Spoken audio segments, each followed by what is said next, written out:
your champion. Come on, Wilmington. And now, Joshua Jackson. What's going on, everybody? It's Afro Think Tank. I know I'm kind of late on this, right?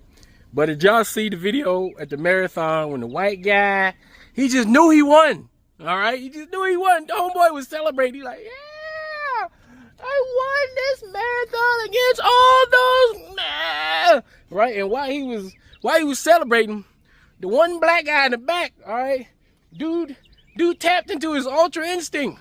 Dude got into the speed force, like, no, I'm gonna beat this white folk. I'm gonna beat him. And he hauled ass. He started to sprint. You see, the black guy started to be like a, like a 50-meter dash. He did the 50-meter dash on homeboy. Dude had his hands up like he just knew it. It was over. Dude been training his whole life, all right, for this marathon. This whole life for this marathon. Dude ran, all right? The dude ran, all right, and was winning. I'm sure there was some Somalis up in there somewhere and some Kenyans, so, he was real happy. All right, he beat all the rest of the black folk. He's like, yes! All right, and all them white folks was at the goddamn, at the finish line like, yeah, boy, you got it. And I know it was some of them like, behind you. There's one of them behind you, right? But he wasn't paying attention because he was so goddamn happy. Yeah! Never celebrate early. All right, never celebrate. You got to follow through. You got to finish all the way, be done, make sure it's over, then you celebrate. Never celebrate before you win.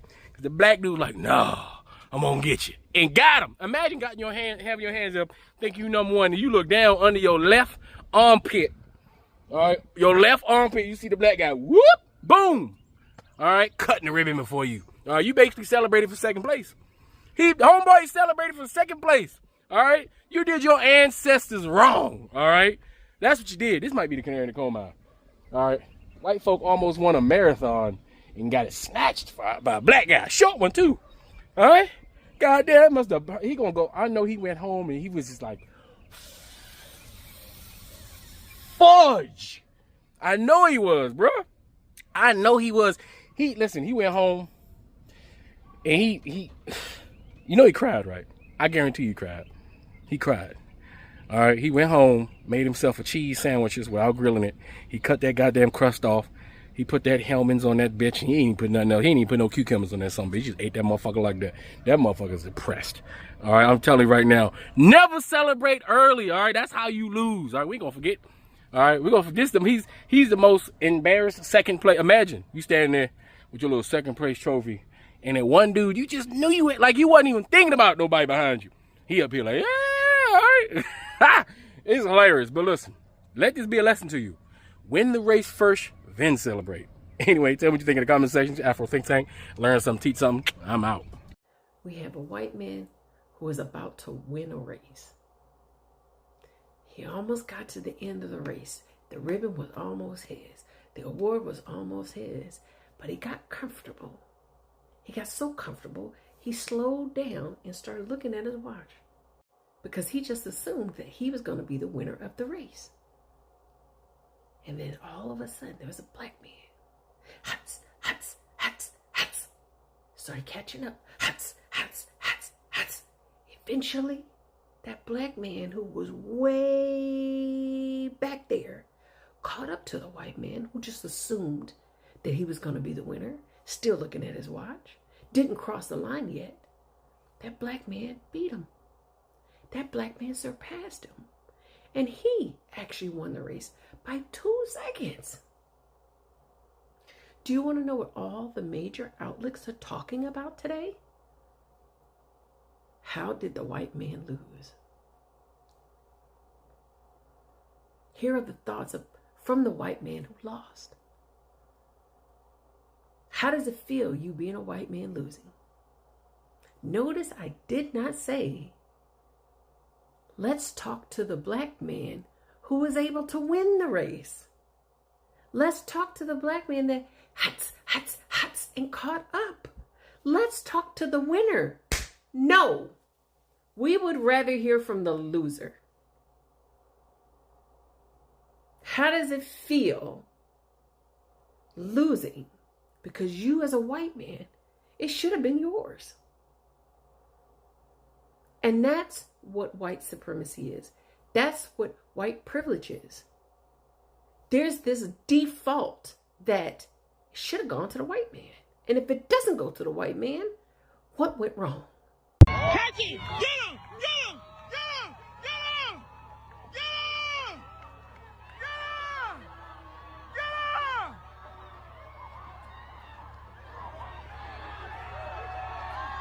There he is! Carson Miller and Joshua Jackson!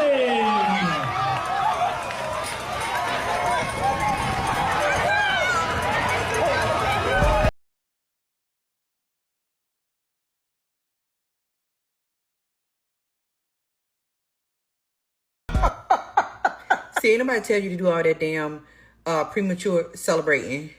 Instead of staying focused, instead of watching your surroundings, you up there checking your watch, fist pumping all up in the damn air. Okay. I'm sorry, I'm not celebrating anybody's loss. But let me tell you what pissed me off, right? Because Joshua Jackson won, right? Right? Now they're talking about changing the rules.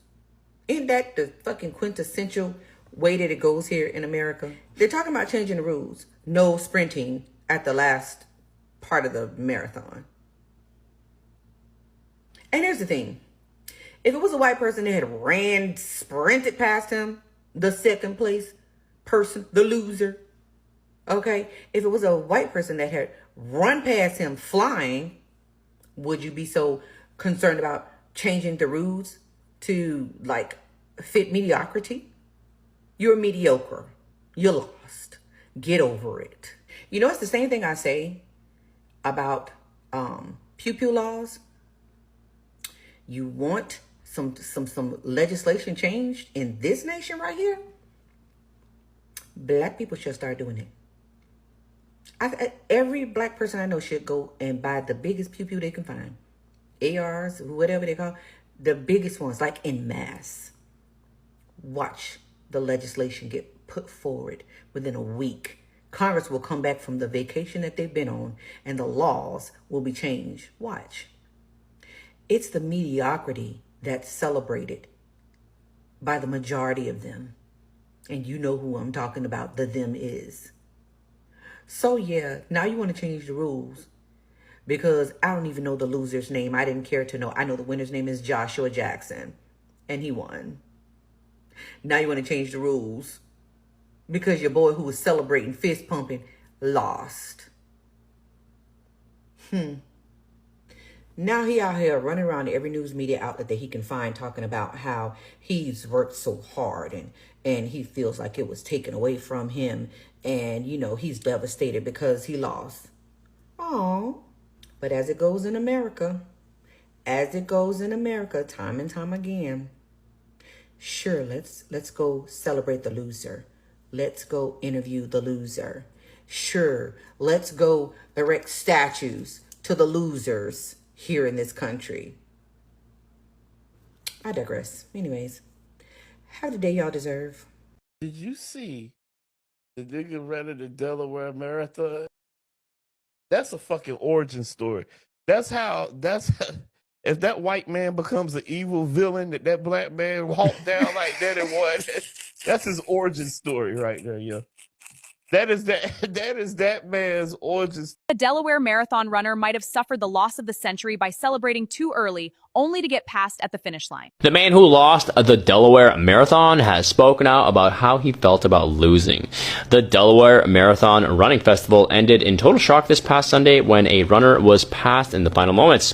A man named Carson was only steps away from winning the marathon and was seen jogging towards the line with his arms raised in victory. While he was focused on his celebration, he did not realize that another runner was closing in very fast from about 50 yards behind. Joshua Jackson had picked up his speed and was surging towards the finish while the crowd screamed with excitement. Just as Carson reached the line, he was passed at the very last second by Joshua, who remained laser focused. Joshua finished with a time which was only 2 seconds faster than Carson. Now we found out how Carson feels. One source said, The loser was seen being very upset afterwards. He worked so hard for this. He wanted it more than anything. He tried to put on a brave face, but ultimately he told his close ones that he was devastated. It is clear that Carson put everything into this race, and having the victory taken away so close to finish has been extremely difficult. The video of the moment has gotten a lot of attention across social media, with thousands of people sharing the clip of the unexpected finish. But before you go, I want to know, how would you feel if you were him? Thanks for watching. Please like, share, comment, and follow us for more content like this. That black man that won the Delaware Marathon, y'all, is epic. So y'all know the white guy, he was in the lead, y'all. He was literally like 2 seconds, literally, from crossing the finish line. Baby Joshua Jackson said, not today. Not today, baby. Joshua Jackson passed that man up so quick. The man was already celebrating as he was reaching the finish line. He didn't know Joshua was that close behind him. The people was cheering Joshua on, cheering him on. The man never looked back not one time. He kept going. When I tell you Joshua sped past him and finished that race first, they say the man was trying to put on a brave face after the race, but he told his close family and friends he was devastated because he worked so hard for it. Listen, y'all, when I saw that, all I thought was a metaphor for life. And it literally just means you cannot celebrate winning until you finish, until you actually win. Because just that quick, you could lose. Ooh.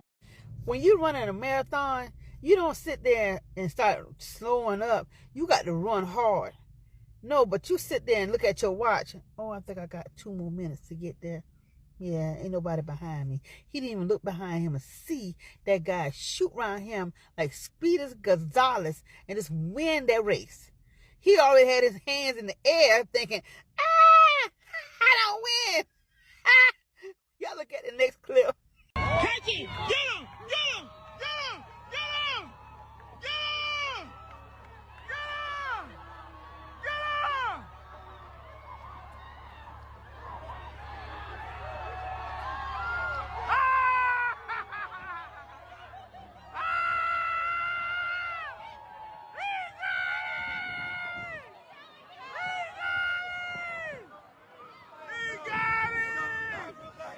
There he is! Carson Joshua Jackson!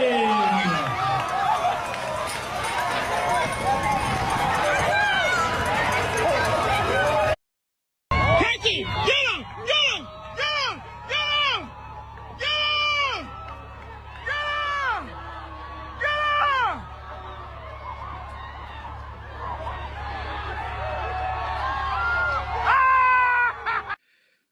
This video shows you the difference between white and black men.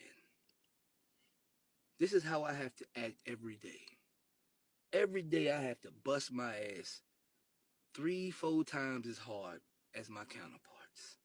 And then when I'm successful, when I get the promotions, when I'm the director, when I'm the fucking boss, it's a problem.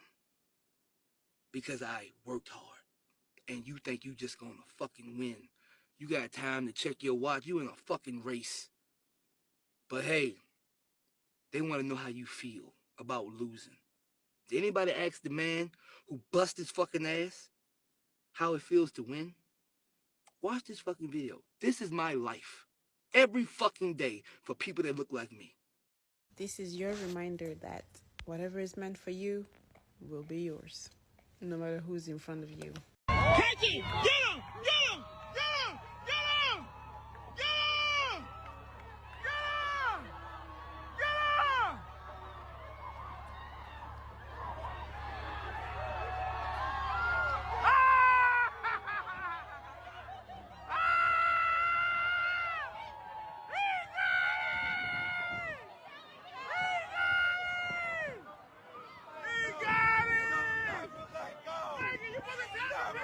Post Boston Marathon race thoughts. I was the guy out there with no legs if you saw me. First of all, getting there was pretty easy. Like, you had to just follow everybody and just like yeah, it was pretty easy getting there. The bus was a little demoralizing because, like, obviously you know it's point A to point B, but you're just getting so far away from the city, and you're just like in this like suburb with like in the woods or something. It's like, am I like in DeKalb? Like, the village was super chill. As a man, not using the bathroom was really hard at all because there was like the urinal things at the village, but I really wasn't there for long at all because my bus was like left at like 9:35, 9:45 or something like that. It was so different from every marathon that I've done because you're just like in a town. Like, it's like starting a race in like Schaumburg, Illinois, or like DeKalb and just running to Chicago. Like, it was just super weird, crazy. I was in like the last corral and wave, so I had to go pretty slow at the beginning, and it was downhill, so it kind of helped pace myself, I guess. But I was charged up, but I guess it helped me like stay slow. But I settled into like a 9:20 at the beginning. I went into this wanting like a sub 4 mentality, so I really didn't have a like goal to PR yet. Then like by like mile 6 and like 8, I was like, okay, I'm feeling really good. I don't really mind the hills yet, and I'm not worried about these hills. Once I got to like mile 10, like, first of all, the crowd just going insane the whole time. Like, everybody's gassed up. Like, everybody was going insane. I couldn't believe it. Like, Boston gets very loud. Like, they're like, I'm like, ooh, I'm hyped. I was gassed up. At the half marathon point, I hit like a 148 for my half marathon, 150, which is a PR for me. So I knew, all right, like, we're gonna go for a PR here for the marathon, like, which is 3:56 for me. So I was like, we're gonna just settle in and go hammer this down. I don't care how bad these hills are, I'm just gonna keep this pace. So I was going pretty fast, and then mile 17 hit with the first hill, I think it is, the Newton ones. I just looked down at the ground and didn't look up, and it actually helped. Like, I didn't know how far up I was. I just maintained effort, kept the same steps, and it actually worked. That mile 19 hill was awful. That killed me, but got through it. That heartbreak hill, I actually had to walk and be like, I'm gonna die. The heartbreak hill was torture. I actually started walking at the top of the heartbreak hill. I didn't know it was at the top. The guy's like, the end's right there. You're just downhill from here for the last 5 miles. Bro, I put the pedal to the metal. I full sent it. I was like, we're gonna get 240s or we're dying. Like, we're gonna get 240s.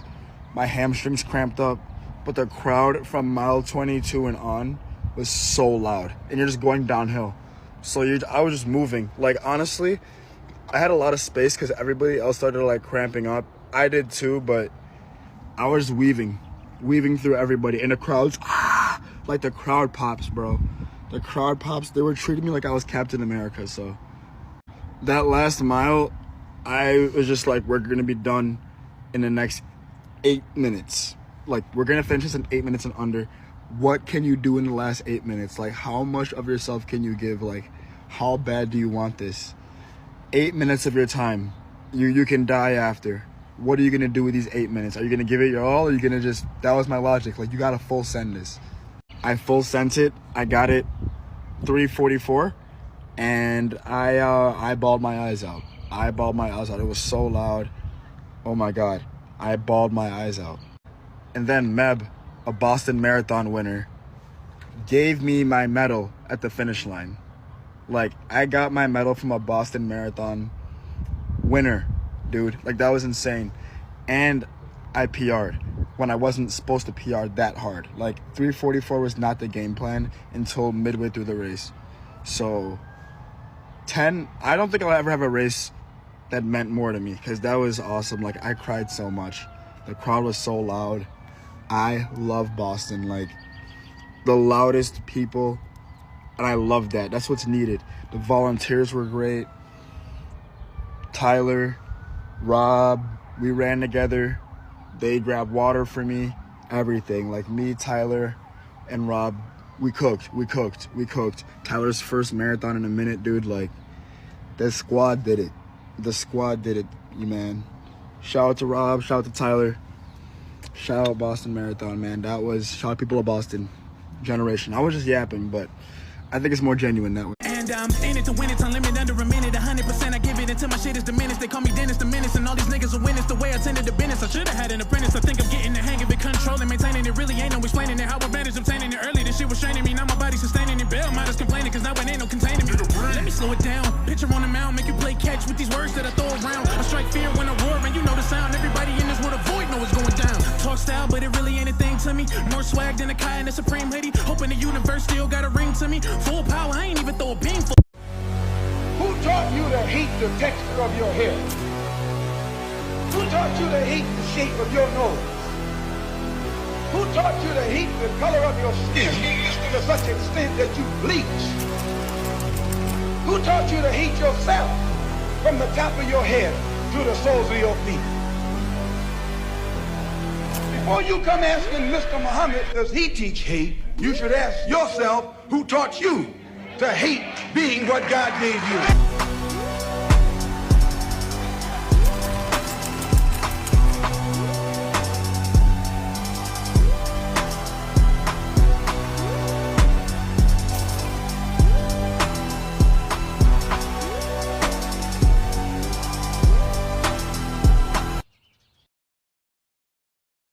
'Free Sudan! Boycott diamonds and gold!